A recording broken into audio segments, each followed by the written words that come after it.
السلام عليكم ورحمة الله وبركاته. رب اشرح لي صدري ويسر لي أمري واحلل عقدة من لساني يفقه قولي. رب يسر ولا تؤسر وتمم بالخير وبك نستعين يا فتاح. ربنا زدنا علما، ربنا زدنا علما، ربنا زدنا علما. اللهم فقهنا في الدين، اللهم فقهنا في الدين، اللهم فقهنا في الدین یا رب العالمین. الحمدللہ. کیا حال ہے آپ سب کے؟ ٹھیک ہیں، خیریت سے ہیں؟ سب سے پہلے تو بہت بہت خوش آمدید الاصل کے پلیٹ فارم پہ آپ سب کو. اور میرا نام سید عظمہ بطول ہے، اور الحمدللہ میں قرآن کی طالبہ ہوں، اور الحمدللہ قرآن پڑھاتی بھی ہوں، اور اظہار الجنہ اور رسول کے ساتھ میری وابستگی ہے پچھلے چند سالوں سے الحمدللہ، وما توفیق الا باللہ. تو انشاءاللہ میں آپ سب کے ساتھ جو ہے آج یہ لیکچر میں کنڈکٹ کروں گی، اور انشاءاللہ ہم یہاں پر یہ دیکھیں گے کہ امام عاصم اور ان کے جو شاگرد تھے اور ہمارے جو راوی ہیں ان کی زندگی کے کچھ پہلو ہم سمجھنے کی کوشش کریں گے انشاءاللہ. تو آغاز کرنے سے پہلے تو یہ کورس اسپیشلی ڈیزائن کیا گیا ہے ہماری طالبات کے لیے جو ہماری غیث القلوب کی کورس میں انرولڈ ہیں، جو ہے ہمارا سیکنڈ لیول آف تجوید، تاکہ وہ ان کی جو زندگی ہے ان کو بہتر طریقے سے سمجھیں اور ہماری قرآن سے محبت مزید گہری ہو. اور پھر باقی سارے لوگ بھی ویلکم ہیں، تاکہ پھر ہمیں جو ایک چیز جو ہم سب کو چاہیے اللہ کا قرب، اور وہ نصیب ہوتا ہے جب ہم قرآن سے جڑتے ہیں، قرآن کی تعلیمات کو سمجھتے ہیں اور اس کے اسباق اپنی زندگی میں اپلائی کرتے ہیں، ہے نا. تو اس میں ضروری یہ ہے کہ ہم یہ بھی جانیں کہ ہم کس طریقے سے قرآن پڑھتے ہیں، کیونکہ ہمارے بیچ اور ان تابعین اور طب تابعین کے بیچ میں کامن چیز کیا ہے؟ کامن چیز یہ ہے کہ اللہ سے محبت اور قرآن سے وابستگی، ہے نا. تو اسی لیے ان کے حالات زندگی جاننا، ان سے ہمیں انسپریشن لینی ہے کہ جن لوگوں کے ہم بات کرتے ہیں، ہم کہتے ہیں کہ میں حفص عاصم پڑھتی ہوں، حفص عاصم کے قواعد سیکھ رہی ہوں، اور ہم قرآن بھی حفص عاصم میں پڑھتے ہیں. تو دراصل حفص عاصم کیا ہے، اور یہ جو ہم طریقہ پڑھتے ہیں قرآن کا، اس کے بارے میں مزید چیزیں پتہ ہو، اور پھر جن لوگوں کے نام سے اس قراءہ کو جو ہے مشہور ہوئی ہے، اللہ تعالیٰ کی جو یہ رحمت ہے ان پر، کہ اس کی وجوہات، اور ہمیں تاکہ مزید وہ شوق پیدا ہو ہمارے دل میں کہ ہم جب ان کی زندگی کے بارے میں جانیں گے تو ہمارے اندر بھی ایک شوق ہوگا کہ واقعی ان کا جو ہے تقویٰ دیکھیں اور ان کی جو ڈیڈیکیشن اور کوششیں ہیں، اور پھر اللہ تعالیٰ ہمیں بھی توفیق دیں کہ ہم وہ والی ساری چیزیں سیکھ سکیں. تو مقصد اس لیکچر کا یہ ہے. شروع کرنے سے پہلے چلیں جی مجھے بتائیں کہ آج کس چیز کے لیے شکر گزار ہیں آپ سب؟ لیکچر میں آنے کے علاوہ مزید بتائیے. جب بھی میں کس سے کچھ کہتی ہوں تو وہ کہتے ہیں لیکچر میں آنے کے لیے خوش ہیں. میں جاننا چاہوں گی کہ لیکچر کے علاوہ کیا بات ہے. بتائیں شباش.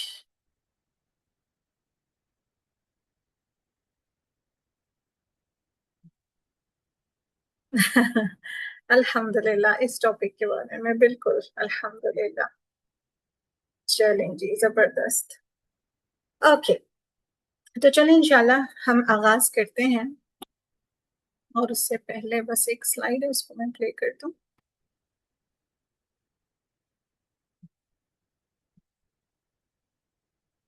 جزى الله بالخيرات عنا أئمة لنا نقلوا القرآن عذبا وسلسلا فمنهم بدور سبعة قد توسطت سماء العلا والعدل زهرا وكملا لها شهب. تو اس جو لیکچر کا نام ہے وہ ہے البدر الخامس، ہے نا. تو ہم نے مداد کے انڈر جتنے بھی لیکچرز ہوئے ہیں جہاں پر ہم بایوگرافیز کے بارے میں قرآن کی بات کرتے ہیں ان کے مختلف نام ہیں، لیکن ہم نے یہ البدر الخامس ایسا کیوں چنا، پانچواں چاند؟ تو ہم اس میٹافر کو انشاءاللہ ڈسکس بھی کریں گے مزید. آج جب ہم دیکھیں گے چیزوں کو تو ہم اس کو ضرور ڈسکس کریں گے، اور یہ کہاں سے میٹافر نکل کے آتا ہے. تو اس سے پہلے یہ جو کورس جن کے انڈر، جو پروجیکٹ کے اندر یہ قراءات کے کورسز مطلب منعقد کیے جاتے ہیں وہ ہے مداد. مداد کہاں سے انسپریشن اس چیز کی ملی ہے؟ تو انشاءاللہ الاصل سے بھی انشاءاللہ یہ کورسز آفر ہوں گے جو قراءات آپ سیکھ سکیں گے، ڈفرینٹ روایات کے اصول سیکھ سکیں گے انشاءاللہ اردو زبان میں، ٹھیک ہے؟ قل لو كان البحر مدادا لكلمات ربي لنفذ البحر قبل أن تنفذ كلمات ربي ولو جئنا بمثله مددا. یہ ہے سورۃ الکہف کی آیت، جہاں پہ اللہ سبحانہ تعالیٰ کہہ رہے ہیں کہ تو اگر میرے رب کی باتیں لکھنے کے لیے سمندر سیاہی بن جائے، مطلب جتنے سمندر ہیں، تو میرے رب کی باتیں ختم ہونے سے پہلے سمندر ختم ہو جائیں، اور اگرچہ اس کی مدد کے لیے ہم ایسا ہی سمندر لائیں. تو بات ساری یہ ہے کہ ہم جتنا بھی قرآن کے بارے میں سیکھ لیں، قرآن کے بارے میں جان لیں کہ اتنی قراءات ہیں، اتنے احرف ہیں اور یہ ساری چیزیں، لیکن علم یہ کبھی ختم ہونے والا نہیں ہے. یہ علم کی وسعت بہت زیادہ ہے اور یہ علم بہت وسیع ہے. جیسے ہم نے اب تک یہ دیکھا تھا کہ قرآن ایک ہی طریقے سے پڑھا جاتا ہے، ہمارے باپ دادا نے بھی ایسے ہی پڑھا اور وہ ہم ایسے ہی پڑھتے آئے ہیں، لیکن اللہ تعالیٰ نے علم میں وسعت دی. تو آج ہمیں اندازہ ہوا کہ اچھا 7 احرف اور طریقہ کار ہے سنت سے ثابت جہاں پہ قرآن اس طرح پڑھا جاتا ہے. تو یہ چیزیں ہمیں جتنی بھی وسعت آ جائے علم سمجھنے کی، سیکھنے کی، لیکن پھر بھی اللہ تعالیٰ کا جو یہ علم ہے، یعنی اللہ نے جو علم میں رکھی ہے برکتیں، وہ ایسی ہیں کہ پھر وہ ہم ایک ہی ٹائم میں ہر چیز نہیں سیکھ سکتے، ہے نا؟ تو اللہ تعالیٰ ہمیں توفیق دے کہ ہماری زندگیاں خیر کے لیے استعمال ہوں اور اللہ تعالیٰ ہم سب کو خیر کے لیے چن لیں. تو آج ہم کیا کیا چیزیں ڈسکس کریں گے، کن باتوں پہ ہماری ڈسکشن ہوگی؟ وہ یہ ہے کہ سب سے پہلے تعارف، کہ یہ جو قراءات ہیں ان کے بارے میں تھوڑا سمجھنے کی کوشش کریں گے، بہت ہی مختصر، ٹھیک؟ اور اس کے بعد ہم بات کریں گے 3 اماموں کی، وہ ہے امام عاصم، امام شعبہ اور امام حفص.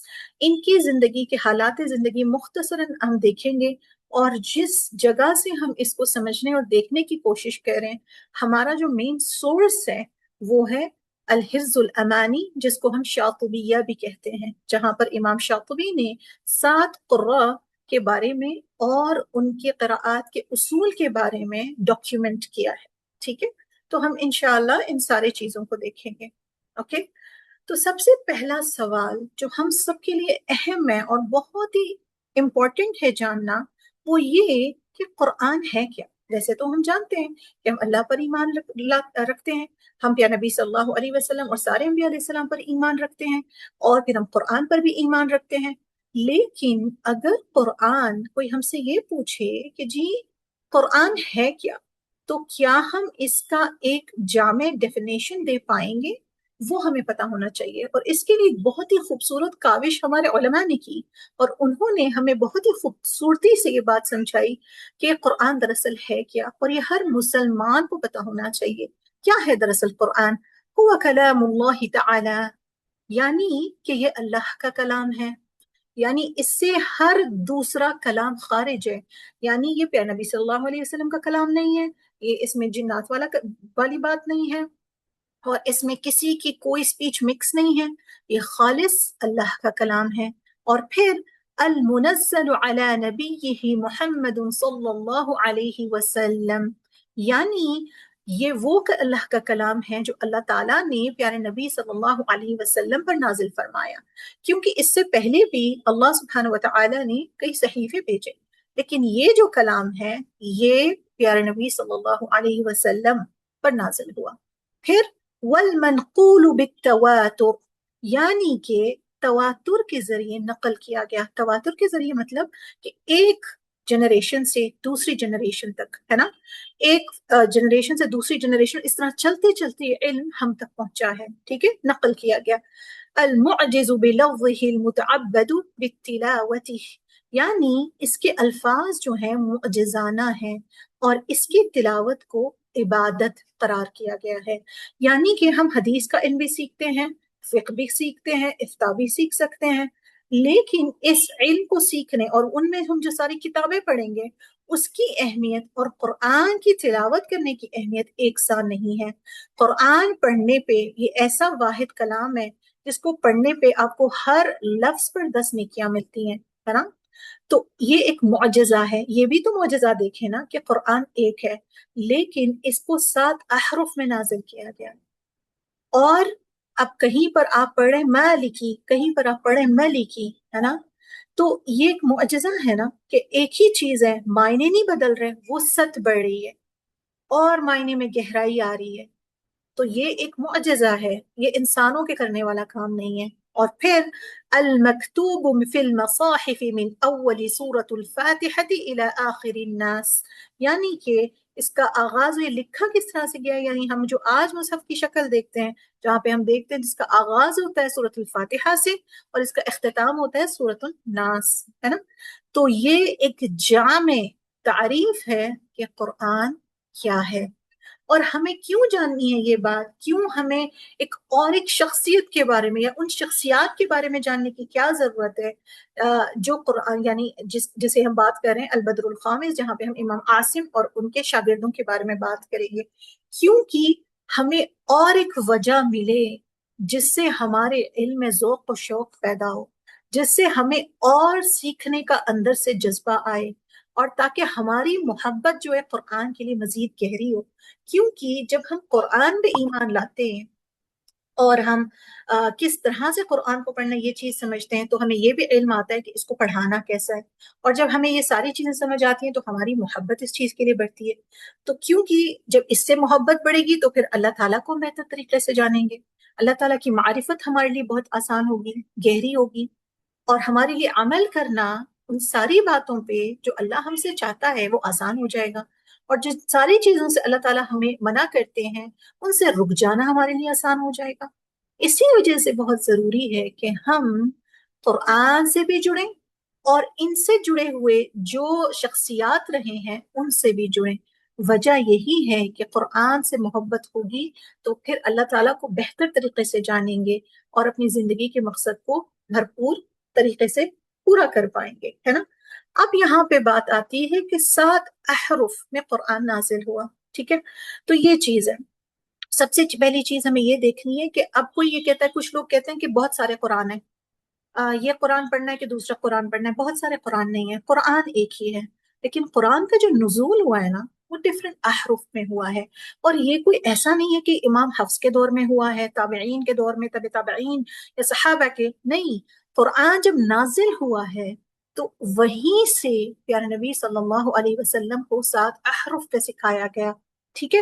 اور پیارے نبی صلی اللہ علیہ وسلم نے اسی طرح صحابہ اکرام کو سکھایا. اور یہ اس کے بارے میں اختلاف کرنا، اس کے بارے میں بحث و مباحثوں میں پڑھنا، یہ کفر ہے، ٹھیک ہے. کیونکہ آپ صلی اللہ علیہ وسلم نے کیا فرمایا کہ بس جو کچھ تم جان لو اس پر عمل کرو، اور جس چیز کا تمہیں علم نہ ہو اس علم کو رکھنے والے کی طرف لوٹا دو، یعنی بس اللہ پر چھوڑ دیں، ٹھیک ہے. تو 7 احرف کی جب ہم بات کرتے ہیں، 7 احرف کی جب بات کرتے ہیں تو اس کی وابستگی اللہ سبحانہ تعالیٰ سے، یعنی اللہ سبحانہ وتعالیٰ نے اس کو اس طرح نازل کیا، پیارے نبی صلی اللہ علیہ وسلم پر ایسا نازل ہوا، اور پیارے نبی صلی اللہ علیہ وسلم نے صحابہ اکرام کو ایسا ہی سکھایا، پھر ان سے وہ علم پہنچتے پہنچتے ہم تک آیا ہے، ٹھیک ہے. تو یہ چیز ہے جو ہمیں سمجھنے والی ہے. کیونکہ دیکھیں جب قرآن کی ہم بات کرتے ہیں نا، لوگوں کو یہ سمجھنے کی ضرورت ہے کہ جو قراءات کا علم ہے نا یہ سب سے پہلا علم ہے جو قرآنک سائنسز سے جڑا ہوا ہے. لوگ سمجھتے ہیں کہ تجوید پہلا علم ہے، بہت سارے علوم میں سے تجوید ہے، نہیں. تجوید بہت بعد میں آئی ہوئی چیز ہے، بہت لیٹر آن ڈاکیومنٹ ہوئی ہوئی چیز ہے. لیکن علم قراءات پہلا علم ہے، کیونکہ قرآن کی پرزرویشن میں وہ بہت ضروری تھا، ہے نا. اور جو پہلی کتاب لکھی گئی نا وہ قراءات کے بارے میں تھی. تو آج ہم احرف میں بہت زیادہ تفصیلی گفتگو نہیں کریں گے. کیوں؟ کیونکہ یہ بات ہے کہ آج کا جو ہمارا ٹاپک ہے وہ نہیں ہے، لیکن آپ کو یہ چیز انڈرسٹینڈ کرنی ہے، ٹھیک. اور پھر اس کے بعد ہمارے پاس ایک واقعہ بھی ہمیں حدیث میں ملتا ہے، میں حدیث تو کوٹ نہیں کر رہی، بس اس کا مفہوم آپ کو بتا رہی ہوں، جہاں پہ عمر رضی اللہ عنہ اور ہشام رضی اللہ عنہ کے بیچ میں اختلاف ہوتا ہے، اور جہاں پہ دونوں وہ کہتے ہیں عمر رضی اللہ عنہ کہ تم نے جو ہے کلمہ الگ طریقے سے پڑھا اور میں نے الگ طریقے سے، اور پیارے نبی صلی اللہ علیہ وسلم کی پاس یہ بات لے کر جائی جاتی ہے. پیارے نبی صلی اللہ علیہ وسلم کے سامنے وضاحت ہوتی ہے کہ انہوں نے ایسا ہی پڑھا جیسے پیارے نبی صلی اللہ علیہ وسلم نے ان کو سکھایا، اور عمر رضی اللہ عنہ نے بھی ویسا ہی پڑھا جیسے ان کو سکھایا گیا. تو اس کا معنی یہ ہے کہ وہ دوسرے طریقے سے پڑھ رہے تھے اور وہ دوسرے طریقے سے پڑھ رہے تھے، ٹھیک ہے. تو ہم نے وہ پڑھنا ہے جو ہمیں سکھایا گیا، اور پھر ہم نے اس کی پرزرویشن کرنی ہے. جیسے کہ اگر ہمیں ساری قراءات آتی ہیں لیکن ہم پڑھیں گے تو ایک ہی طریقہ کار نماز میں، ہے نا. ہمیں پتا تو ساری ہیں، اور یہ چیزوں کو پروٹیکٹ کرنے کا، ان کی حفاظت کرنے کا طریقہ ہے، تاکہ اگلی نسلوں تک یہ علم پہنچایا جائے جس طریقے سے ہم تک پہنچا ہے، ٹھیک نا؟ تو پھر امام شاطبی وہ پہلے امام ہیں جنہوں نے ان 7 قراء کے بارے میں لکھا، ٹھیک ہے؟ اور اس متن کا نام ہے حرز الامانی، جو 1000 سے زیادہ لائنوں پر مشتمل ہے، جس کو الشاطبیہ بھی کہا جاتا ہے ان کے نام سے لنک کر کے، ٹھیک ہے؟ اور جتنے بھی ہم قراء کو دیکھتے ہیں، اماموں کو دیکھتے ہیں، تو وہ یہ ہے کہ بات یہ سمجھ لیں کہ وہ کبھی بھی آپ کو 90 آفٹر ہجری میں ملیں گے، 90 میں، 100 میں، 120 میں، یعنی صحابہ کے بعد۔ تو صحابہ کے بعد سے مراد یہ ہے کہ یا وہ تابعین میں ہوں گے یا تبع تابعین میں ہوں گے، وہ کبھی بھی اس سے آگے والے نہیں ہوں گے، یہ قرآن سارے انہی دور کے ہوں گے، ٹھیک ہے؟ اب سوال یہ آتا ہے کہ اچھا، تو قرآن 7 احرف میں نازل ہوا اور پھر پیارے نبی صلی اللہ علیہ وسلم پر نازل ہوا، لیکن یہ روایات، یہ قراءات ان ناموں سے کیوں فیمس ہیں؟ یعنی ان ناموں سے ہم ان کو کیوں منسلک کرتے ہیں؟ یہ سوال آ سکتا ہے نا؟ تو بات ساری یہ ہے کہ یہ جو قراء ہیں، یہ جو امام ہیں، انہوں نے ایک طریقے کو سیکھا، اس کے پیچھے وقت لگایا اور اس کو سکھانے میں اپنی زندگیاں گزاری، ٹھیک؟ اسی وجہ سے یہ علم کو اسٹیبلش انہوں نے کیا، اس طریقے کو، اور اس کو پہنچایا دوسروں تک، اور اسی وجہ سے یہ بات ہے، اور اس وجہ سے یہ چیزیں ان کے نام سے فیمس ہو گئی، ٹھیک ہے؟ تو یہ بات ہم سمجھ لیں، تو اسی وجہ سے، اور کوئی وجہ نہیں۔ ساری بات یہ پہلے اس طرح نہیں، پیارے نبی صلی اللہ علیہ وسلم کے دور میں یہ نہیں کہا جاتا تھا کہ پیارے نبی صلی اللہ علیہ وسلم عاصم کے طریقے پہ پڑھتے تھے، ورش کے طریقے پہ پڑھتے تھے، ابن کثیر کے، نہیں، اس وقت صرف قرآن پڑھا جانا یہی بات عام تھی، لیکن اب بعد کے دور میں یہ وجہ رہی کہ اس کو ایک قاری سے، ایک امام سے منسلک کر کے بولا جا رہا ہے کہ یہ امام عاصم کی قراءہ ہے، یہ روایت قالون ہے، یہ روایت سوسی ہے، جو ہے قراءہ کسائی ہے۔ کیوں؟ کیونکہ ان لوگوں نے اس فیلڈ میں، اس کو پڑھنے میں، سیکھنے میں، سکھانے میں اپنی زندگیاں لگائی ہیں، اور ان کو پہنچانے میں۔ اور پھر ایک بات یہ بھی ہے کہ یہ چیزیں انسانوں کی کرنے کے کام نہیں ہے، اللہ تعالیٰ انسان کو چنتا ہے اور پھر اس کو وہ آنر دیتا ہے، وہ جو ہے اپر ہینڈ دیتا ہے، اور اللہ تعالیٰ ان کو، یہ ایک نعمہ ہے اللہ تعالیٰ کی طرف سے، ہے نا؟ انشاءاللہ۔ تو انشاءاللہ تو ہم یہاں پر آگے بڑھتے ہیں اور آگے سمجھنے کی چیزیں کوشش کرتے ہیں۔ اب یہاں پہ یہ سنیے، جزا الله بالخيرات عنا أئمة لنا نقلوا القرآن عذبا وسلسلا فمنهم بدور 7 قد توسطت سماء العلا والعدل زهرا وكملا لها شهب۔ تو یہاں پہ امام شاطبی رحمہ اللہ ان کے قصیدہ، یعنی جو حرز الامانی ہے، اس میں جو سٹارٹنگ کا جو پورشن ہے جس کو ہم قصیدہ کہتے ہیں، اس کا ایک بہت ہی چھوٹا حصہ یہاں پہ آپ نے جو ریکارڈنگ سنی، جہاں پہ یہ وہ کہہ رہے ہیں، امام شاطبی رحمہ اللہ دعا کر رہے ہیں ان لوگوں کے لیے، ہے نا؟ جزا اللہ ہو، ٹھیک ہے؟ وہ دعا کر رہے ہیں ان سارے لوگوں کے لیے، اور وہ یہ کہہ رہے ہیں کہ انہوں نے جو ہے اس قرآن کو، اس کا جو تسلسل قائم رکھا، اس کو سکھایا اور اس کو آسان کیا۔ وہ کہہ رہے ہیں ازبن سلسلہ، ازبن نا بہت ہی ایک مٹھاس دینے والی چیز، بہت ہی میٹھی میٹھی، اور جو چیز اندر سے خوشی دے انسان کو، جس کو ہم کہتے ہیں نا پلیزنٹ، اس کو کہتے ہیں سلسلہ۔ مطلب کوئی اس میں انٹرپشن نہیں آیا، یہ ایک کنٹینیوٹی میں چیز، تسلسل اس کا چلتا رہا ہے، اس کو ہم کہتے ہیں سلسلہ، ٹھیک ہے؟ تو یہاں پر آپ دیکھیں آج قرآن یا قراءات کتنی آسان ہے۔ ہمارے پاس ڈیجیٹل مصاحف ہیں، ہم کھولتے ہیں ایپ اور ہم چوز کرتے ہیں کہ یہ قراءہ، یہ مصحف، اور یہ قراءہ، یہ مصحف، ہمیں ریکارڈنگز مل جائیں گی، ہمیں مصاحف مل جائیں گے آسانی کے ساتھ۔ یہ آسانی، کیا ہم نے ان قراءات کو یا اس علم کو حاصل کرنے کے لیے کوئی محنت کی؟ آپ مجھے بتائیں، کیا ہم نے کوئی ایفرٹس ڈالے؟ کیا ہمارے کوئی ایفرٹس ہیں اس میں؟ نہیں نا۔ یہ ہم تک کتنی آسانی سے پہنچے ہیں، کس کی محنت ہے؟ ان سارے اماموں کی محنت ہے، علماء کی محنت ہے، کہ ہمیں مصاحف بھی پرنٹڈ مل جاتی ہیں، ہمیں ریسیٹیشنز بھی مل جاتے ہیں، ہمارے لیے تو آسانیاں ہی آسانی ہیں، ہے نا؟ تو یہ چیز ہم سمجھیں کہ یہ علم ہمیں بڑی آسانی سے ملا ہے۔ اور اب ہم دیکھتے ہیں کہ امام شاطبی رحمہ اللہ جہاں سے ہمیں یہ لفظ ملتا ہے جس کو ہم نے البدر الخامس کیوں چنا، تو یہاں سے انسپائر ہو کے امام شاطبی لکھتے ہیں فَمِنْهُمْ بُدُورٌ سَبْعَةٌ قَدْ تَوَسَّطَتْ سَمَاعُ الْعُلَا وَالْعَدْلُ زَهْرًا وَكُمَّلًا، یعنی میں یعنی ان میں ایسے 7 قاری ہیں، یعنی کن میں؟ یہاں پر 7 قراء کی ہم بات کر رہے ہیں جو چاند کی طرح چمکتے ہیں، اور ان کا مقام بہت بلند ہے، عزت والا ہے اور مکمل خوبیوں والا ہے، اور یہ لوگ علم قراءات میں نمایاں اور ممتاز ہیں۔ انہوں نے ایک بہت ہی خوبصورت مثال دی، یہ ایک پورے چاند کی، چمکتے ہوئے چاند کی بات کر رہے ہیں جو آسمان کے بیچوں بیچ ہے۔ جب آسمان کے بیچوں بیچ چاند ہوتا ہے تو اس کی روشنی ساری جگہ پھیل رہی ہوتی ہے، لوگ اس سے فائدہ اٹھا رہے ہوتے ہیں، ہے نا، اور اس کی چمک سے ہر چیز روشن ہو جاتی ہے، اور دیکھنے میں بھی بڑا خوبصورت نظر آتا ہے یہ جو پورا چاند ہے۔ تو وہی مثال انہوں نے بڑی خوبصورتی کے ساتھ دی کہ 7 قاری ایسے ہیں جو چاند کی طرح چمکتے ہیں، ہے نا، تو یہ بالکل فل مون کی طرح ہے۔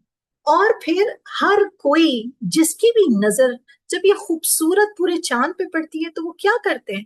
وہ اس کی خوبصورتی کی تعریف کرتے ہیں، ایسا ہی ہے، اور اس کی خوبصورتی کو نہارتے ہیں، کیونکہ ان کو پورا پورا چاند نظر آ رہا ہوتا ہے اور وہ آسمان کے بیچوں بیچ ہے، کہیں چھپا ہوا نہیں ہے، ٹھیک ہے، تو یہ چیز ہے۔ اور پھر دوسری چیز ہے جو وہ کہتے ہیں، کنٹینیو کرتے ہیں کہنا، لها شهوب عنها استنارت فنورها سواد الدجى حتى تفرق وانجلا، یعنی وہ یہ کہہ رہے ہیں کہ ان 7 چمکتے چاندوں کے بدور 7 چمکتے ہوئے ستارے ہیں، یعنی کہ ان چاند کے پھر چھوٹے ستارے ہیں، اور ان چاندوں سے ہی روشنی یعنی علم حاصل کرتے ہیں، اور انہوں نے جہالت کی رات کو روشنی میں بدل دیا، یہاں تک کہ وہ تحلیل ہو کر چھٹ گئی اور روشنی پھیل گئی۔ یعنی وہ اگر اس کو دیکھیں نا تو ایسی بات ہے کہ جب ہمارے پاس علم نہیں ہوتا تو ہم کیا کرتے ہیں؟ علم کی طرف جاتے ہیں نا، اور جب ہمارے پاس علم آ جاتا ہے تو ہم اندھیرے سے نکل کے روشنی کی طرف آ جاتے ہیں، تو اور اگر علم نہیں ہوتا تو ہم کہاں کھو جاتے ہیں؟ اندھیروں میں کھو جاتے ہیں۔ اب جیسے یہاں پہ چاند سے جتنی روشنی اور اس سے فائدہ ہوتا ہے، اس کے ساتھ جب چھوٹے چھوٹے ستارے ہوتے ہیں، ستارے بھی بڑے کارآمد چیز ہے نا، ان سے بھی بہت روشنی نکلتی ہے، اس سے بھی بڑے فائدے حاصل ہو سکتے ہیں۔ اور جب پہلے کے زمانے میں یہ سارے جی پی ایس وغیرہ نہیں ہوتے تھے تو لوگ راستہ ڈھونڈنے کے لیے کیا چیز کا استعمال کرتے تھے؟ ستاروں کا، ہے نا، اور وہ یہی بات یہاں پہ کر رہے ہیں کہ ان سے جو نور پھوٹا ہے اور وہ کس تک پہنچا ہے؟ ان ستاروں تک۔ اور دیکھا جائے تو سائنٹیفکلی یہ بات درست نہیں ہے، مطلب چاند سے روشنی ستارے نہیں لیتے، لیکن یہ مثال ایک کہتے ہیں نا کہ لکھنے میں، پوئٹری میں وہ استعمال ہوتی ہے تاکہ جو ہے بات سمجھ میں آئے، دلوں تک اترے، اور ہاں اس چیز کا خلاصہ بہتر طریقے سے ہو۔ تو بات ساری یہاں ہے، یہ ہے کہ چاند کی روشنی وہ ستاروں تک پہنچی، یعنی ان کا علم انہوں نے منتقل کیا کن میں؟ 2 راویوں میں، اور وہ 2 راوی سے پھر باقی لوگ وہ منور ہوئے، یعنی ان کی زندگیوں میں جہالت کی روشنی دور ہوئی۔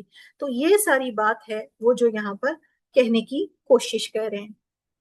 اب ہم آتے ہیں نیکسٹ چیز پہ، وہ کہتے ہیں وَسَوْفَ تَرَاهُمْ وَاحِدًا بَعْدَ وَاحِدٍ مَعَ اثْنَيْنِ مِنْ أَصْحَابِهِ مُتَمَثِّلًا، یعنی ان 7 چاند یعنی قراءات کے جو سارے امام ہیں ان کے بارے میں ایک کے بعد ایک بتاؤں گا، ان کا ذکر کروں گا، اور ان میں سے ہر ایک اپنے راویوں میں سے 2 شاگردوں کے ساتھ ظاہر ہوں گے، یعنی وہ اکیلے نہیں ہوں گے، وہ ان کے ساتھ 2 ان کے راوی ہوں گے، اور ان کا ذکر وہ اسی طریقے سے کریں گے۔ تو یہ ساری تمہید وہ باندھتے ہیں، اور یہاں پر کیونکہ اس سے پہلے انہوں نے سارے جو ہے ان کے بارے میں ذکر کر دیا، یعنی کہ جتنے امام آتے ہیں، کیونکہ ان کا پوزیشن 5واں پوزیشن ہے نا، تو پھر اس سے پہلے امام نافع ہیں، امام ابن کثیر ہیں، ابو عمرو ہیں، اور پھر ابن عامر ہیں، اور پھر ہمارے پاس آتے ہیں امام عاصم، ہے نا، تو پھر انہی کے بارے میں وہ بات کرتے ہیں، اور کیا کہتے ہیں؟ تخيرهم نقادهم كل بارع وليس على قرآنه متأكلا، یعنی ان کا انتخاب، یہ کہہ رہے ہیں تخیرہم، مطلب یہ ایسے ہی نہیں چنے گئے، یہ ان لوگوں کو چنا ہے بہت ہی اعلیٰ، بہت ہی ممتاز علماء نے، اور پھر وہ لوگوں نے بھی جو کرٹیکس تھے انہوں نے بھی، ہے نا، ناقد اور بارعین، کس بیسس پہ؟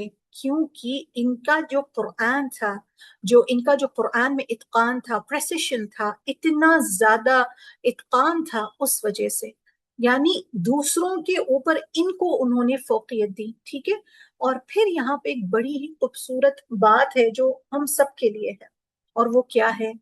وَلَيْسَ عَلَى قُرْآنِهِ مُتَأَكِّلًا، یعنی وہ صرف یہ بات بھی سمجھ لیں کہ انہوں نے علم اپنی محنت سے حاصل کیا، لیکن انہیں قرآن کو انہوں نے کبھی بھی دنیاوی فائدے حاصل کرنے کے لیے استعمال نہیں کیا، یعنی اپنے گھروں کو چلانے کے لیے، اپنا پوزیشن بنانے کے لیے، اپنا نام بنانے کے لیے انہوں نے کبھی بھی قرآن کا استعمال نہیں کیا، ٹھیک ہے۔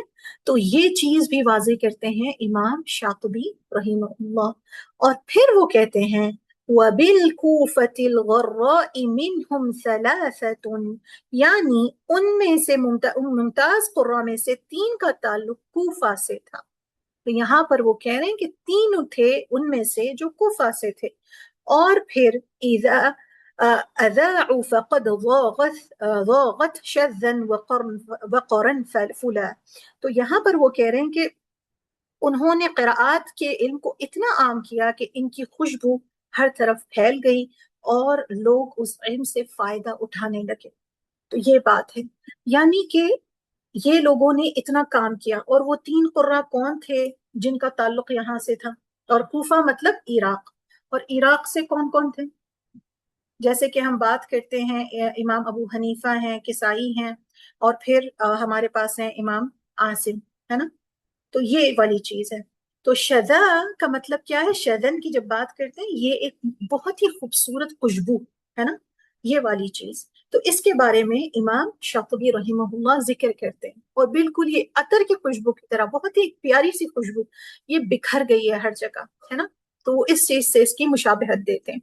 اور پھر وہ کہتے ہیں فَأَمَّا أَبُو بَكْرٍ وَعَاسِمٌ اسْمُهُ فَشُعْبَةُ رَاوِيَةُ الْمُبَرَّزِ أَفْضَلَا، یعنی پانچویں چاند ابو بکر بن عیاش ہیں، جن کا مشہور نام عاصم کی روایت کے راوی شعبہ ہے، اور وہ عاصم سے قراءات نقل کرنے والے نمایاں اور معتبر راویوں میں سے ہیں۔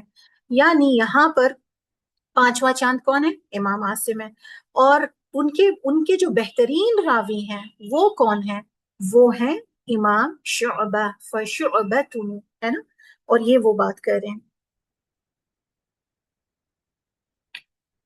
اور پھر یہاں پہ وہ ذکر کرتے ہیں وَذَلِكَ ابن عیاش ابو بکر رضا وحفص وبالاتقان كان مفضلا، یعنی وہ کہہ رہے ہیں کہ وہ شعبہ ہیں، ابن عیاش ہیں، اور ابو بکر کے نام سے بھی مشہور تھے، اور زیادہ ملنسار تھے۔ اور حفص کو کیوں کس وجہ سے امام حفص کی بات کی جا رہی ہے، کس طرح سے ان کا ذکر کیا جا رہا ہے کہ وہ ان کی ادائیگی بڑی درست تھی، وبالاتقان، اور پھر اتنی زیادہ مہارت تھی پڑھنے میں، اسی وجہ سے ان کی انتہائی پختگی کی وجہ سے ان کو ترجیح دی گئی۔ تو ہم اب جب بات کریں، اتنی جو ہم نے ساری باتیں کی ہیں، یہ میں نے لیکچر کی تمہید باندھی ہے نا، اور ابھی میری جو بات ہے وہ اب شروع ہوگی، اس کا آغاز لیکچر کا اب شروع ہوگا، ٹھیک؟ تو ہو سکتا ہے کہ یہ لیکچر 1 گھنٹہ اور 30 منٹ کے آس پاس ہو، اور آپ کوشش کیجیے، اگر آپ کے اہم کام ہے تو آپ جا سکتے ہیں انشاءاللہ، لیکن یہ لیکچر کا میں ڈیوریشن آپ کو بتا دوں کہ اب ہم بات کرنے لگے ہیں، اب تک جو ہم نے باتیں کی وہ ساری تمہید تھی سمجھنے کے لیے کہ یہ ساری کیا چیزیں ہیں۔ تو ہم جب البدر الخامس کی بات کرتے ہیں تو ہم امام عاصم اور پھر ان کے 2 راوی جو ہیں شعبہ بن عیاش الکوفی، حفص بن سلیمان الکوفی، تو ان کے بارے میں بات کریں گے۔ تو سب سے پہلے ہم بات کریں گے امام عاصم کی، اور پھر ہم بات کریں گے 2 راویوں کی۔ تو ان کا نام کیا تھا؟ امام عاصم بن بہدلۃ ابی النجود، ٹھیک؟ تو پہلے امام کون تھے؟ شعبہ، اور پھر ہمارے پاس دوسرے امام کون ہیں؟ حفص. اور ان کے جن سے انہوں نے سیکھا تو امام عاصم کیا ہے؟ بن بہدلہ، یعنی ابن بہدلہ کا مطلب ہے کہ کس کا بیٹا؟ بہدلہ کا بیٹا. اور یہ نام ان کی امی کا تھا، بہدلہ. ٹھیک ہے. اور ابی نجود ان کے والد کا نام تھا. اور ان کی جو پیدائش ہے وہ اراؤنڈ 150 ہجری ہوئی تھی. ٹھیک ہے. تو یہ چیز ہے. اور ان کی خوبیوں میں سے سب سے نمایاں کچھ چیزیں ہم ڈسکس کریں گے. اللہ تعالیٰ ان پر رحم فرمائے، ان کے درجات کو بلند کریں، کہ انہوں نے امام ابو حنیفہ کو قرآن پڑھایا تھا. اور امام عاصم کی قراءات میں امام ابو حنیفہ تلاوت کیا کرتے تھے. اور جب امام احمد بن حنبل سے بھی جب پوچھا گیا رحمہ اللہ کہ آپ کو کون سی قراءات پسند ہے، تو انہوں نے کہا تھا کہ مجھے مدینہ کی قراءات یعنی نافع قراءت پسند ہے، اگر یہ ممکن نہیں ہے تو عاصم کی. ٹھیک ہے. تو یہ چیز ہے. اور سب سے امپورٹنٹ چیز ہے کہ کن کن لوگوں سے انہوں نے سیکھا. ٹھیک ہے نا. تو یہ والی چیز میں ہم یہ سمجھ لیں کہ آپ نے ابو عبد الرحمن سے، جنہوں نے علی ابن طالب رضی اللہ عنہ سے سیکھا، اور پھر زر بن حبیش ان سے سیکھا، اور ابو عمرو و شعبانی ان سے قرآن سیکھا، ان ساروں سے. اور ایک طریقہ جو انہوں نے سیکھا تھا وہ انہوں نے امام شعبہ کو سکھایا، اور جو ہے زر بن حبیش والا. اور دوسرے طریقے سے عبد الرحمن بن سلمی، اس سے انہوں نے امام حفص کو سکھایا. ٹھیک ہے. اور نہ صرف قرآن، امام عاصم کی مہارت عربی میں بہت زیادہ تھی، بہت زیادہ بڑے ماہر تھے، انتہائی فصیح اور بہت ہی خوبصورت بولتے تھے کہ جبھی بھی وہ بولتے سننے والا متوجہ ہو جاتا ہے نا. تو یہ والی چیز ہے. اور پھر ان کا انتقال کب ہوا؟ ان کا جو ہے کہاں پہ ان کا انتقال ہوا، میرا خیال ہے کوئی 204 ہجری میں. ٹھیک. اور ان کے زمانے میں وہ قراءات میں سب سے زیادہ علم رکھنے والے شخص تھے. اور ابو عبد الرحمن السلمی کی وفات کے بعد کوفہ میں قاریوں یعنی جو ہائیسٹ کوالیفائڈ ہوتے ہیں ان میں فائز ہوئے تھے امامت کے لیے. ٹھیک ہے. تو یہ والی ان کی کچھ خوبیاں ہیں. اور بہت ہی خوبصورت آواز کے ساتھ قرآن پڑھتے تھے، اور کوفہ کے لوگ ان کی تلاوت کو سننا پسند کرتے تھے، وہ چاہتے تھے کہ یہ پڑھیں اور وہ سنیں. اور ان کے دو شاگرد تھے جنہوں نے قراءات کی حفاظت کی، اور وہ ہے شعبہ، امام شعبہ بن عیاش الکوفی.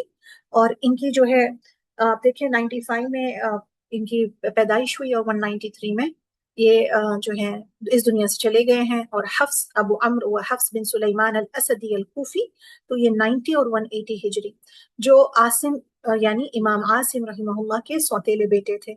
اور امام عاصم کی قراءات کا سب سے زیادہ علم رکھنے والے شخص تھے. کون؟ امام حفص. ٹھیک ہے. اب ہم ایک ایک کر کے واقعات کو دیکھیں گے امام عاصم کی زندگی کی. یہاں پہ ایک روایت میں آتا ہے کہ ایک دفعہ امام عاصم بیمار ہو گئے تھے، اور 2 سال تک وہ قرآن پڑھ نہ سکے. لیکن جیسے ہی وہ صحت یاب ہوئے نا، انہوں نے بغیر کسی غلطی کے، بغیر کوئی اٹکن کے قرآن پڑھا. اس سے سیکھنے کے لیے ہمارے پاس کیا ہے؟ آج جب ہم قرآن نہیں پڑھتے، کچھ دن نہیں پڑھتے، تو ہم فوراً طریقے سے پینک ہو جاتے ہیں، بالکل لاسٹ ہو جاتے ہیں. اگر ہم سے کہا جائے کہ آپ دیکھیں آپ نے قرآن سنانا ہے، کل آپ کا ایگزام ہے فلاں، تو ہم کہتے ہیں ٹائم کیا ہے، کس وقت پہ ایگزام ہوگا، کس وقت میں پڑھوں گی، اور کس وقت مجھے لیں گی آپ، اور کیا مجھے اور وقت مل سکتا ہے. کیوں؟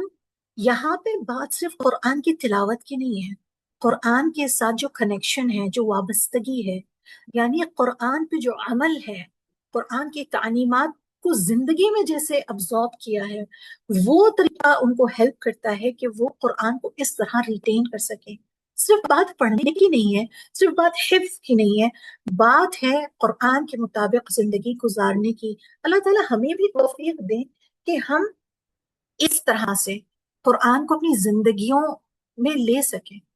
اور پھر دوسری چیز ہے کہ امام شعبہ رحمہ اللہ بتاتے ہیں کہ ابتدائی یعنی سٹیجز میں جب انہوں نے سیکھنا سیکھا تھا، یعنی سیکھ رہے تھے امام عاصم سے، تو ان کو اجازت تھی صرف ایک آیت پڑھنے کی، اور وہ کافی بے چین ہوتے. آپ سوچیں قرآن میں 6000 سے زیادہ آیتیں ہیں، اگر آپ سے آپ کو استاد کہیں کہ بس آپ ایک آیت سنائیں، ہمیں کیا پتا کہ میری زندگی کب تک ہے، میرے استاد کی زندگی کب تک ہے. اور ایک سال میں صرف 365 دن ہوتے ہیں.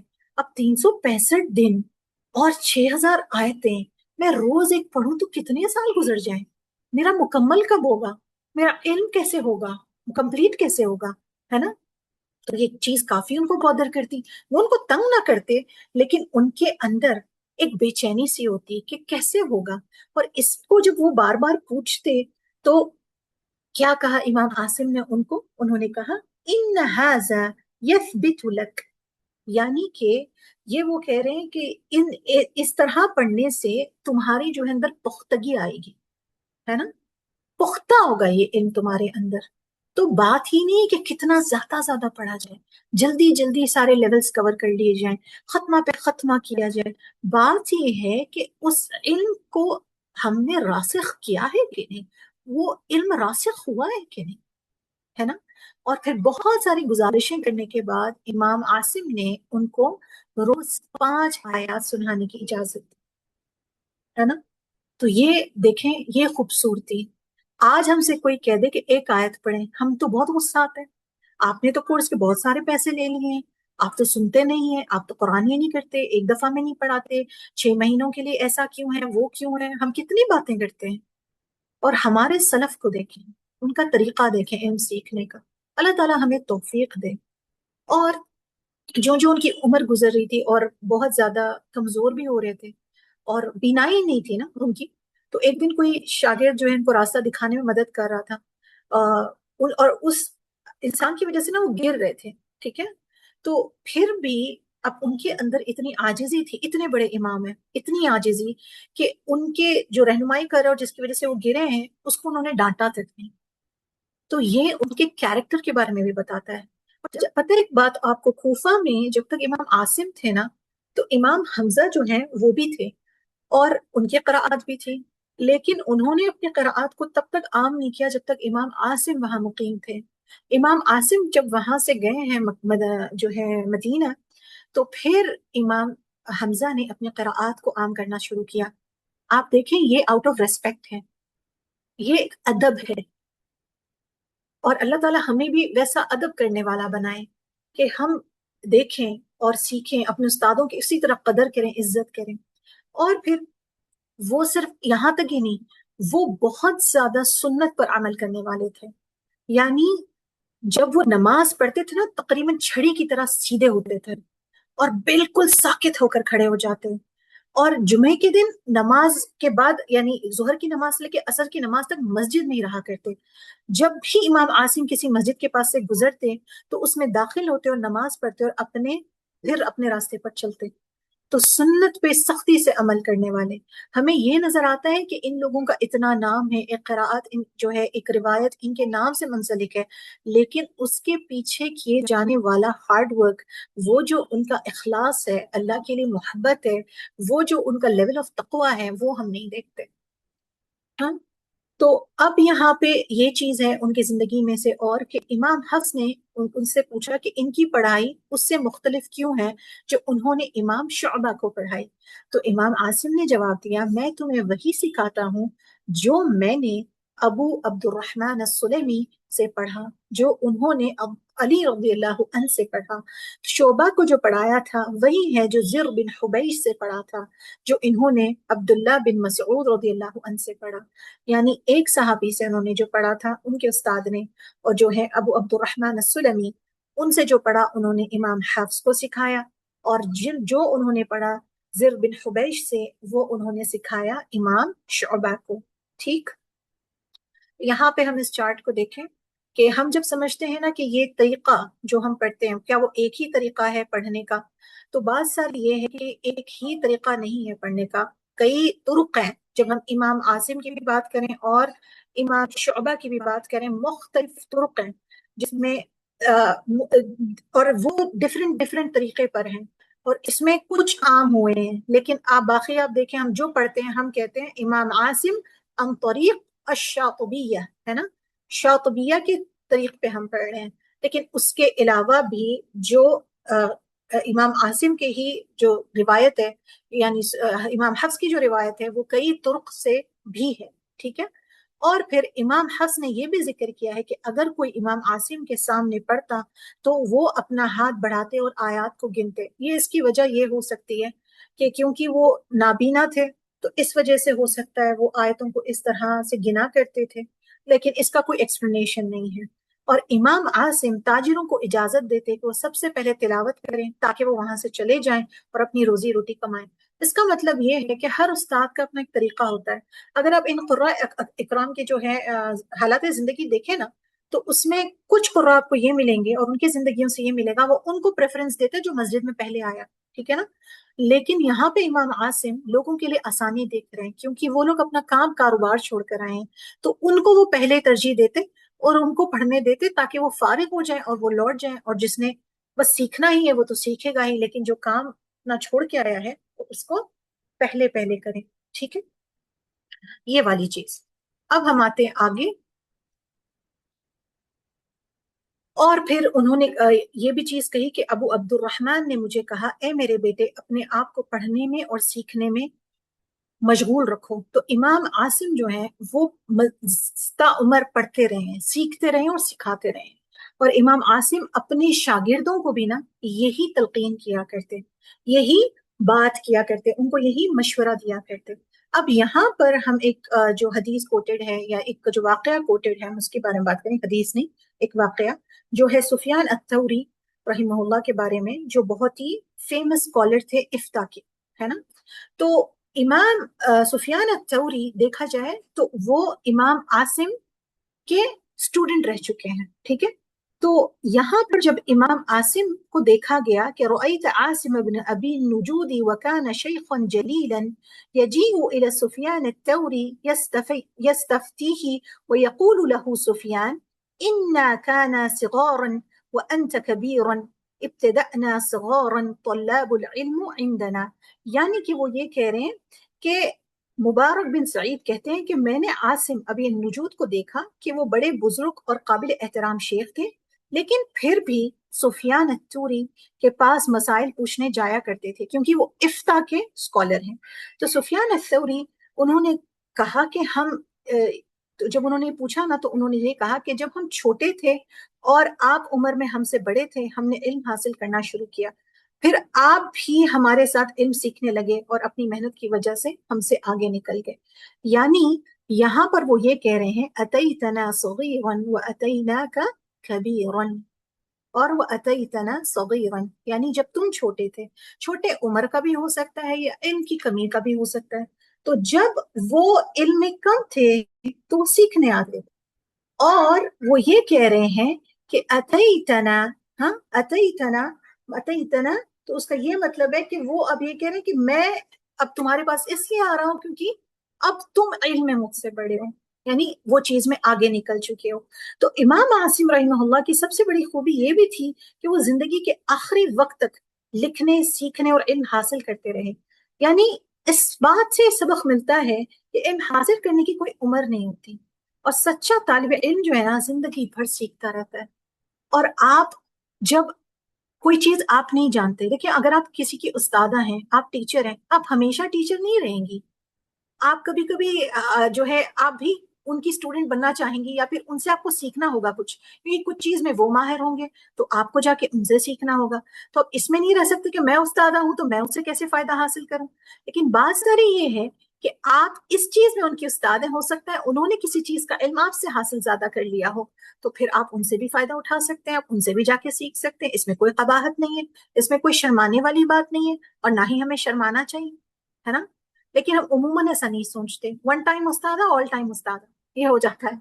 لیکن کچھ چیزوں میں ہو سکتا ہے آپ کی جو ہے شاگردہ آپ سے بھی زیادہ آگے نکل گئی، ہو سکتا ہے آپ نے ان کو قاعدہ پڑھایا ہو لیکن آج وہ سند یافتہ حافظہ ہوں، تو پھر ایک وقت آپ ان کی استادہ تھی، لیکن اگر آپ کو اپنے علم کو مزید بڑھانا ہے آپ کو اس شاگردہ کے پاس جانا پڑے گا. تو یہ بات ہم سیکھتے ہیں ان کی زندگی سے، ہے نا. اور پھر یہ کہتے ہیں یعنی ابو زید الانصاری ان کا قول ہے، وہ کہتے ہیں سمعت مفضلا يقول كنت أتى عاصما أقرأ عليه وإذا أتاه آت في بيته. یعنی ابو زید انصاری رضی اللہ عنہ بیان کرتے ہیں کہ مفضل نے کہا میں عاصم رحمہ اللہ کے پاس قرآن پڑھنے جایا کرتا تھا اور لوگ ان کے گھر آ کر بھی ان سے قرآن سیکھتے تھے. یعنی امام عاصم رحمہ اللہ ان میں قرآن کے ایسے استاد تھے کہ لوگ خود ان کے پاس قرآن آ کر سیکھتے تھے اور پھر ان کا گھر بھی تعلیم کا مرکز تھا. لیکن اگر کوئی اسٹوڈنٹ نہ آ پاتا تو وہ بھی ان کے گھر جایا کرتے تھے. تو یہاں پہ دیکھیں کہ ہمارے پاس یہ ہوتا ہے نا کہ اسٹوڈنٹ نہیں آئی تو اس کا مسئلہ ہے, میں کیا کروں, میں کیوں پوچھوں, میں کیوں خبر گیری کروں. اور ہمارے جو سلف گزرے ہیں ان کا کیا طریقہ رہا, ان کا کیا طریقہ رہا, انہوں نے پوچھنا ضروری سمجھا, انہوں نے جا کے چیک کیا. ٹھیک ہے آج ہم گھروں کی نہیں جا سکتے, ہماری اپنی کچھ لمیٹیشنز ہوتی ہیں, لیکن کیا ہم میسج کر کے بھی پوچھتے ہیں کہ آج کیا ہوا, آج کیوں نہیں نظر آئی, سب کچھ ٹھیک ہے, سب کچھ ٹھیک ہو, تمہارا دل ٹھیک ہے, تمہارا ایمان ٹھیک ہے, اور تمہاری طبیعت کیسی ہے, کوئی مسئلہ تو نہیں, کوئی بات ہے ایسی جو تم مجھے بتاؤ گی. ہاں تو یہ چیز ہے, تو یہ چیز ہم نہیں کرتے آج.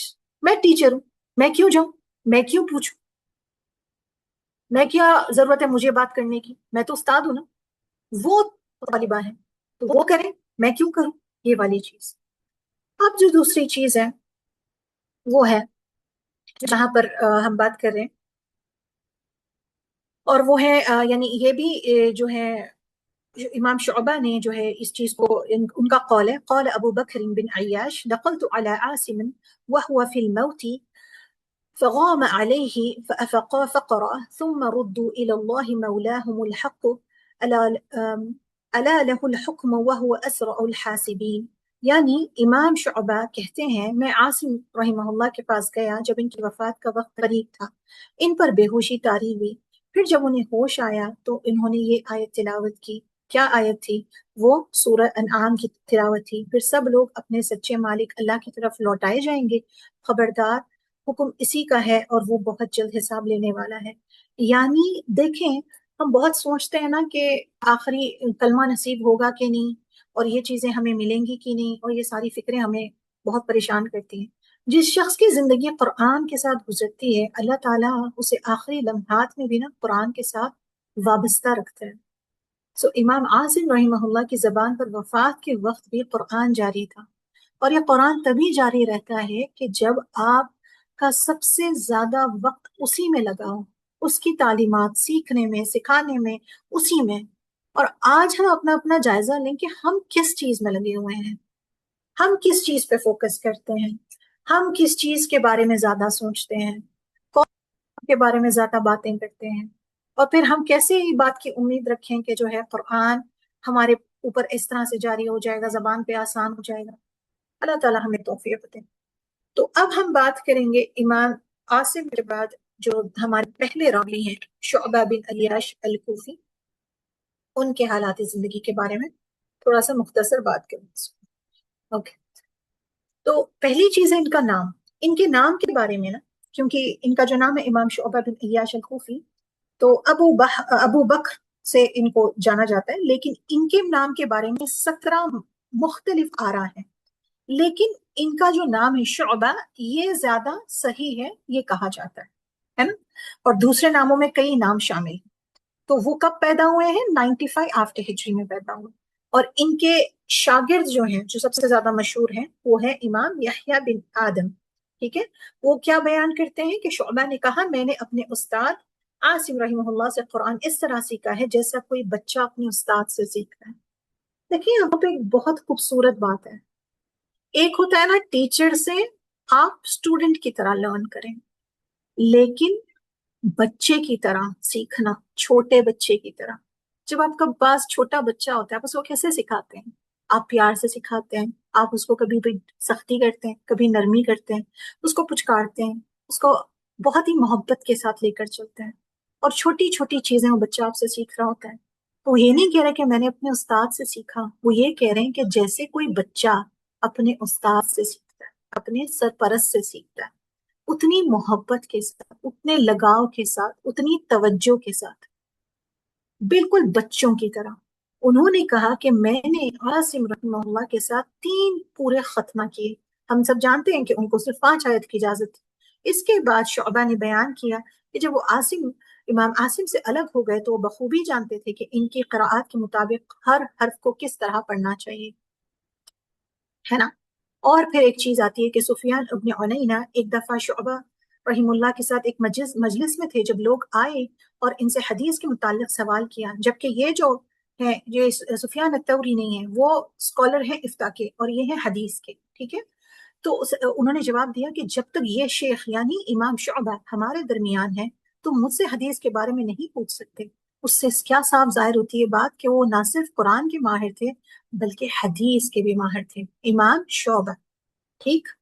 اور پھر بعض علماء نے یہ کہا کہ انہوں نے سنت پر عمل کرنے کے طریقے پر یعنی سنت کے حساب سے زندگی گزارنے میں امام شعبہ سے زیادہ شوقین کسی کو نہیں دیکھا، کیونکہ دوسرے علماء کو ان کے ساتھ حج کرنا نصیب ہوا، اور انہوں نے کہا کہ ان کے جیسا متقی کوئی نہیں، یعنی اتنا زیادہ اللہ سبحانہ تعالیٰ کے بارے میں ذہن میں اور یہ ساری چیزیں۔ اور ایک بات ان کے بارے میں آتی ہے کہ یہ رات میں 40 سال اور کچھ روایات میں آتا ہے 50 سال۔ اور شیخ احمد سوید کا ایک لیکچر ہے جو ان کے حالات زندگی کے بارے میں، اس میں آپ کو مزید ڈیٹیل ملتا ہے لیکن وہ عربی میں ہے، اس کو آپ ضرور سرچ کیجیے گا۔ تو 40 یا 50 سال نہیں سوئے، مطلب بیڈ پر لیٹ کر نہیں سوئے، وہ کیا کرتے، دیوار کو ٹیک لگاتے اور ایسا اپنے پیر قریب کرتے سینے کی طرف اور وہ اس طرح ٹیک لگاتے، اور وہ کہتے کہ میں کیسے ایک بیڈ پہ پھیل کے لیٹ جاؤں، یعنی جب میرا رب مجھے دیکھ رہا ہے۔ سوچیں کہ ان کو اس چیز سے ہے آ رہی ہے کہ کیسے میں اس طرح سے آرام کروں، تو اس طرح سے بیٹھے ہوئے ہیں۔ یہ نہیں کہ ہمیں اسلام یہ نہیں سکھاتا کہ نہیں آپ نہ سوئیں، بات وہ نہیں ہے، بات یہ دیکھیں کہ وہ شوق، اور ان کو پتا ہے نا کہ زندگی کس طرح لمیٹڈ ہے اور انہوں نے چلے جانا ہے، تو کس طرح۔ تو سبحان اللہ یہ چیز، اور وہ ایک قرآن ایک دن میں مکمل کر لیا کرتے، سبحان اللہ، وہ آپ خود ہی سرچ کیجئے گا۔ تو ایک قرآن ایک دن میں، ویسے سنت سے ثابت طریقہ نہیں ہے لیکن ان کا شوق دیکھیے گا کہ وہ ایک قرآن ایک دن میں ختم کرنا، یعنی ان کے بیٹے بتاتے ہیں کہ میرے والد گزشتہ 30 سالوں سے روزانہ ایک قرآن ختم کرتے۔ امیجن کریں کہ ہم سے کوئی کہہ دے کہ ختمہ کب ہوا ہے تو ہمیں تو لاسٹ والا ختمہ بھی یاد نہیں ہے، اور پھر ہم جب ان کو دیکھتے ہیں سبحان اللہ کہ ایک دن میں ایک ختمہ، تو سوچیں کتنا زیادہ قرآن سے لگاؤ، قرآن سے محبت، یہ نہیں کہ صرف پڑھنا ہے ختم کرنا ہے، وہ لگاؤ ہے، وہ محبت ہے، وہ اللہ سے محبت ہے۔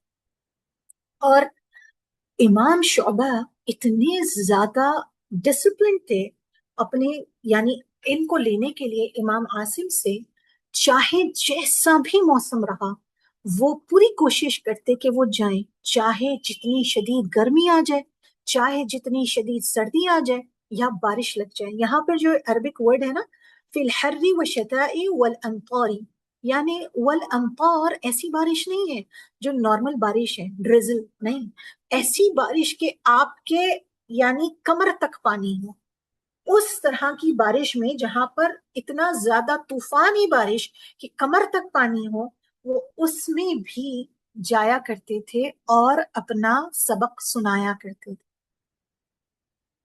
تو سبحان اللہ یہ کوشش رہی ہے، یہ محنت لگی ہے نا، یہ چیز لگی ہے۔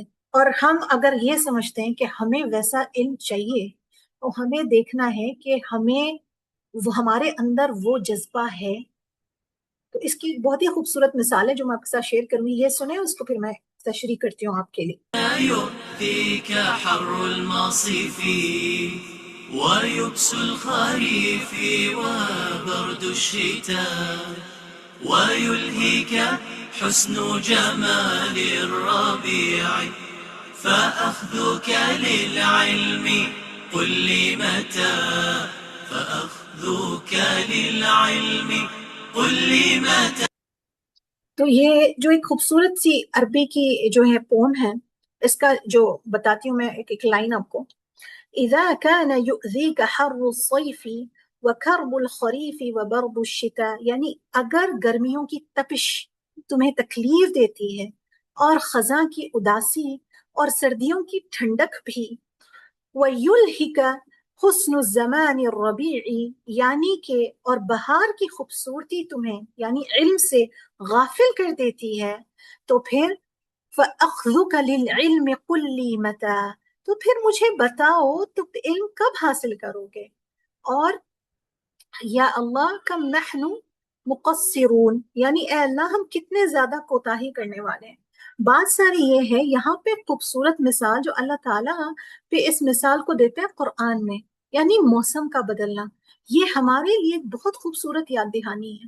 ہم سمجھتے ہیں نا کہ آج میری زندگی میں یہ مسئلہ ہے تو میں بعد میں پڑھ لوں گی، اب فی الوقت میں پریشان ہوں، میں پھر اس وقت کر لوں گی، اور پھر میں شادی ہو جائے پھر پڑھ لوں گی، بچے بڑے ہو جائیں پھر پڑھ لوں گی، پھر میرے پوتا پوتی ہو جائیں پھر پڑھ لوں گی، اور سارے کاموں سے فارغ ہو جاؤں پھر میں پڑھ لوں گی۔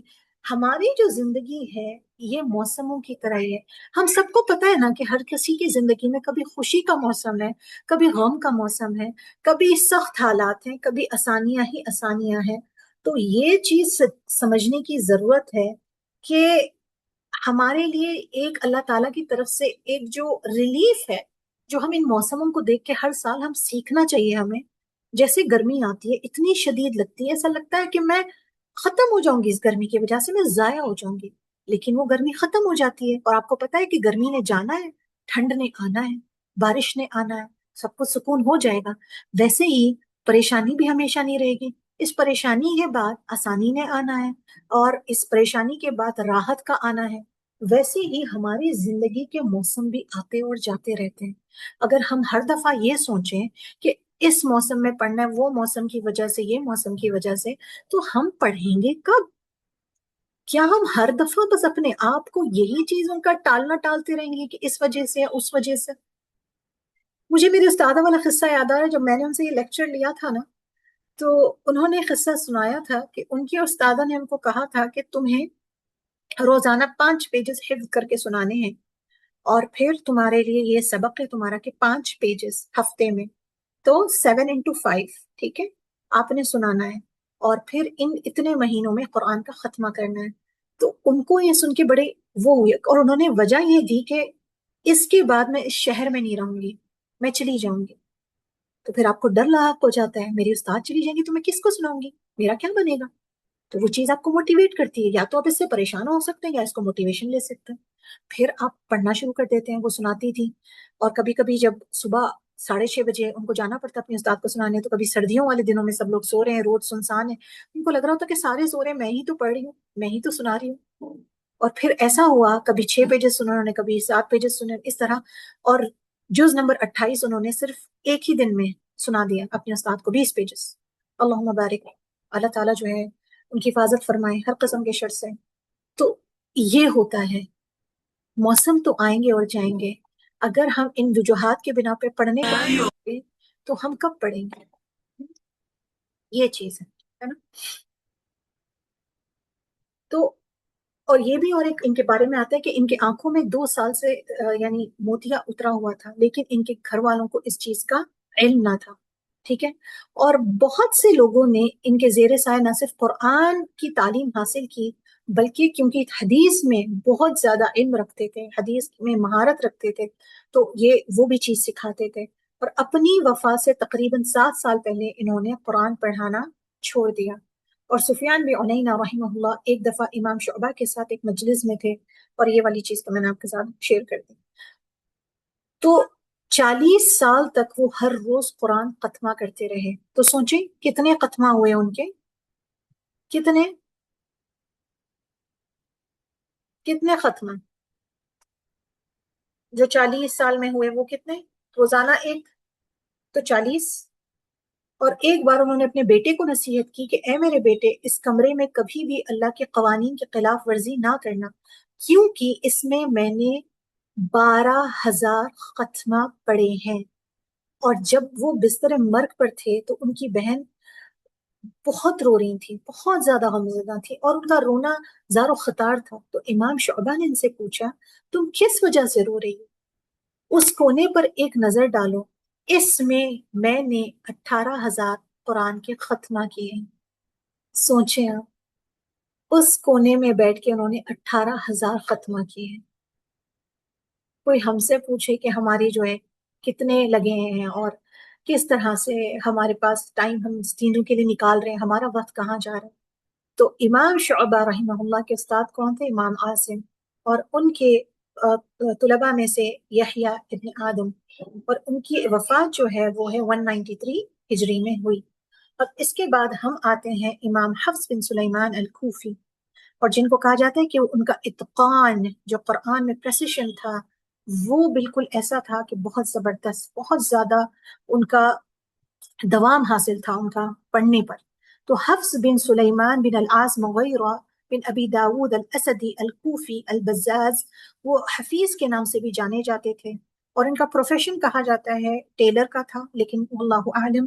اور ان کے جو سرپرست تھے وہ تھے ابو عمرو ابو داود تھے، اور ان کی پیدائش جو ہے وہ ہے 90 ہجری میں ہوئی، اور وہ امام عاصم کے سیلے بیٹے تھے۔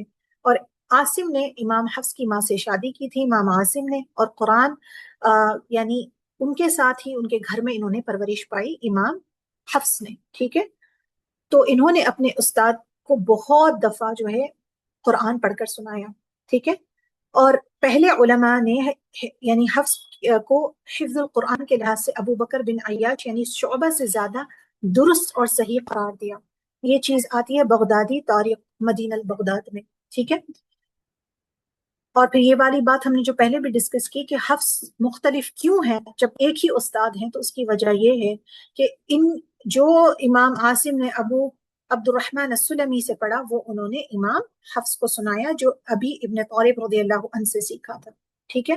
اور امام حفص اپنے قرآن کے پڑھنے کے معاملے میں ثقہ یعنی بہت قابل اعتماد تھے، اور بہت زیادہ ماہر یعنی بالکل پریسیشن تھا ان کے ریڈنگ میں، اور ضابط یعنی کہ بہت اسٹرانگ ہولڈ اپنے پڑھنے پر، لیکن حدیث کے معاملے میں ان کو زیادہ ماہر نہیں بتایا جاتا، ٹھیک۔ اور علماء اکرام کا کہنا ہے کہ حفص عاصم کی قراءات میں سب سے زیادہ درست راوی تھے، اور حفص اپنی وفات تک بغداد اور بعد میں مکہ دونوں میں مقیم رہے، اور ان کے قیام کے دوران ان دونوں جگہوں پر بھی جو ہے انہوں نے قرآن سیکھا جو انہوں نے امام عاصم سے سیکھا تھا۔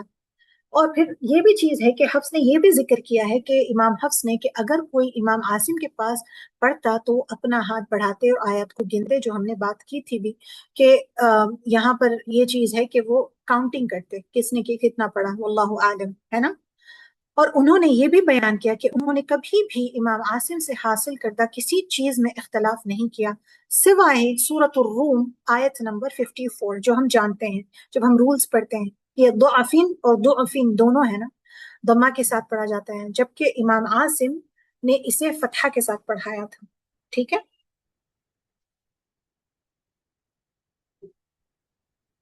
تو یہ مختصر سا ڈیٹیلز تھے امام حفص عاصم اور امام شعبہ۔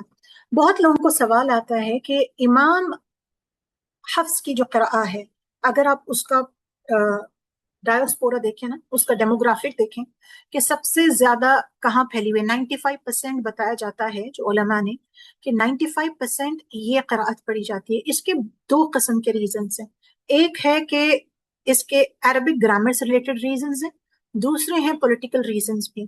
تو سب سے پہلی چیز، اگر ان دونوں ریزن سے بھی اوپر کوئی چیز ہے، وہ ہے اللہ سبحانہ تعالیٰ کی طرف سے چنا جانا۔ اللہ نے ان کو وہ چیز عطا کی ایز اے نعمت، یعنی کوئی بھی نعمت، کوئی بھی عمل کی قبولیت انسان کو کب ملتی ہے؟ اس عمل میں اتنا اخلاص ہو، وہ عمل اتنا خالص ہو کہ اللہ تعالیٰ اس چیز کو چن لیں اور آپ کے درجات کو اس طرح بلند کریں۔ جب وہ اتنے سال پہلے انہوں نے یہ چیز پڑھی اور پڑھائی، کیا وہ سوچتے ہوں گے کہ یہ چیز بعد میں جانی جائے گی امام حفص کے نام سے؟ اور ہم کہتے ہیں کہ حفص جو ہے حفصن عاصم، حفصن عاصم، ہر کوئی یہ پڑھتا ہے۔ تو سب سے پہلی چیز، اگر آپ امام حفص کی قراءات میں دیکھیں تو ان کے جو رولز ہیں وہ کافی کنسسٹنٹ ہیں۔ اور جو انسان دیکھیں، اسلام یعنی پہلے عربی ممالک تک محدود تھا، اس کے بعد جب نان عرب پلیسز پہ پروپگیٹ ہوا ہے، وہاں پہ یہ چیز دیکھتے ہیں کہ لوگوں کی پہلی زبان عربی نہیں ہے نا، ان کی مادری زبان عربی نہیں ہے، ان کے لیے بہت مشکل ہو جاتا ہے. تو آپ اس میں دیکھتے ہیں کہ رولز کو اپلائی کرنا، چاہے آپ گھر پر گرامر نہ بھی جانتے ہو، آپ کو میم الجمع کا نہ پتا ہو، آپ کو جو ہے حمزہ استفہامیہ کا نہ پتا ہو، کچھ بھی نہ پتا ہو، تب بھی آپ ان کے قواعد کو بہت آسانی کے ساتھ پڑھ سکتے ہیں، ادا کر سکتے ہیں. تو یہ اس کا بہت اسٹرانگ ریزن ہے کہ کوئی بھی انسان، کوئی بھی آجمی آرام سے اس کو پڑھ سکتا ہے.